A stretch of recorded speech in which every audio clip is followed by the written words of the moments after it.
You're probably thinking to yourself, should I run out and get myself an 8K television when we barely have any 4K signal on the market? I mean, Netflix has 4K, Amazon Prime has 4K, and a few other streaming services, but no one has 8K except for some demos that you'll find on YouTube.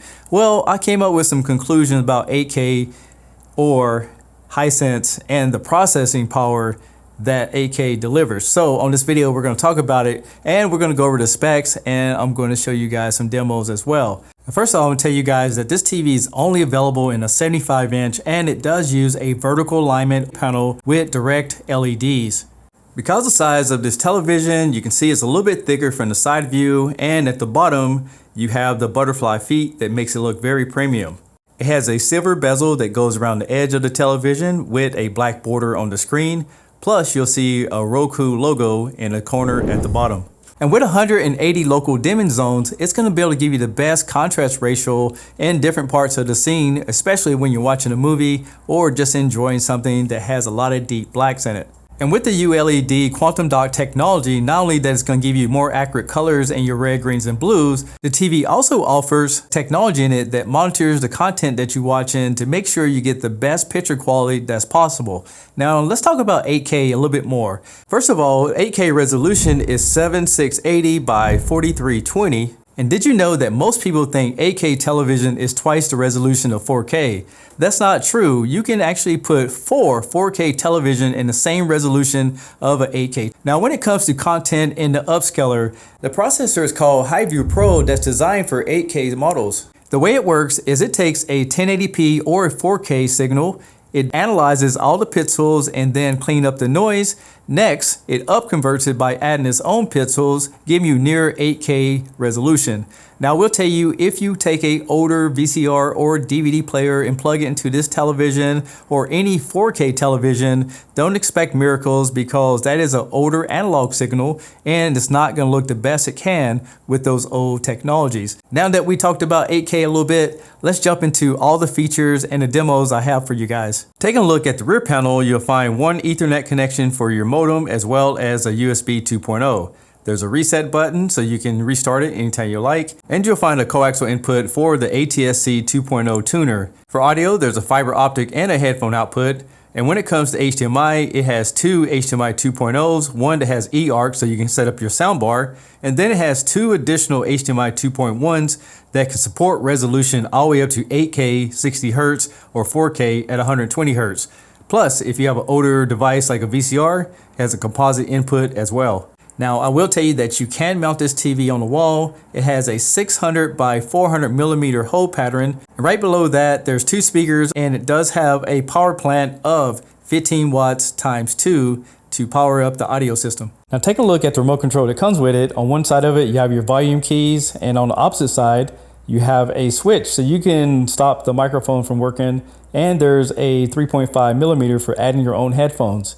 Of course, you have your navigation right there, your microphone switch, two favorite keys, as well as some hotkeys at the bottom there, including Netflix, Disney Plus, Apple Plus, and Hulu. Now, it does come with your power cord, as you can see right here, for getting the remote control up and running. You have your TV power cord. And then over here, you have a safety guide, a quick start guide, and these are instructions on the proper way to take it out of the box. And did you know with this television, you can find your remote control, and this is something that we all wish we had on our current televisions. And the way it works is at the bottom of the screen, there's a button that you pressed and you can see all your inputs. But you want to select Find Your Remote Control, and when you press that button, you'll be notified by a sound. Take a listen.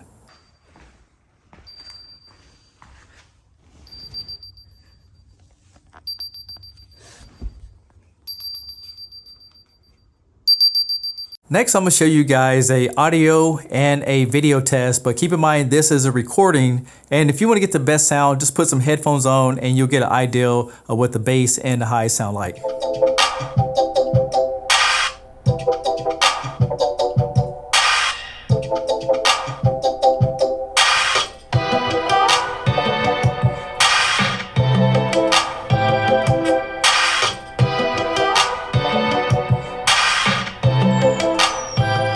If you're the type of person who doesn't want to buy a sound bar, 15 watts by 2 is pretty good for this TV, and it has different modes including virtual Dolby Atmos. Now when I was playing that video footage back, one thing I noticed is that it's crisp and it's clear and the colors just pop on it. But I had to put a filter on my camera because it's just so bright and I didn't want to touch the settings on it.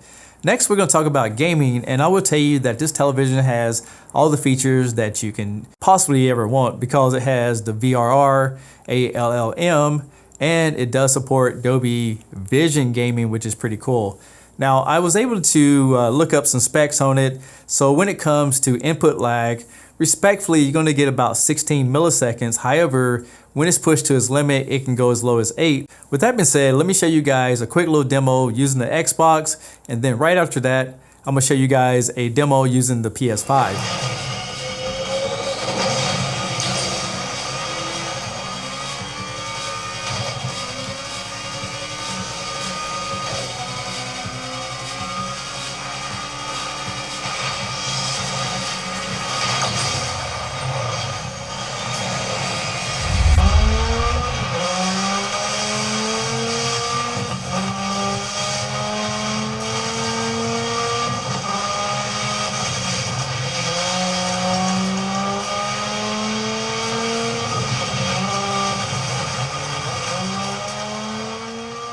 I'll be the first one to tell you guys that I'm not a hardcore gamer, but after playing some different games on this TV, it worked fantastic. Now, I will tell you that I'm running everything with HDMI 2.1, and one great thing about this TV that you'll really enjoy is that you get two HDMI 2.1s, plus there's a separate one for eARC. So yes, you can hook up both your consoles to this TV without having to worry about any kind of adapter, which is a great thing that a lot of people have been looking for. So I want to see what this television looks like hooked up to a computer, and after I plugged in the HDMI cable, it found it automatically and then it was ready to go. I opened up a photo editing program and you can see that the colors popped, it's very vivid. I did surf the internet on it, I opened up some application, and I will tell you that the text was crisp and clear.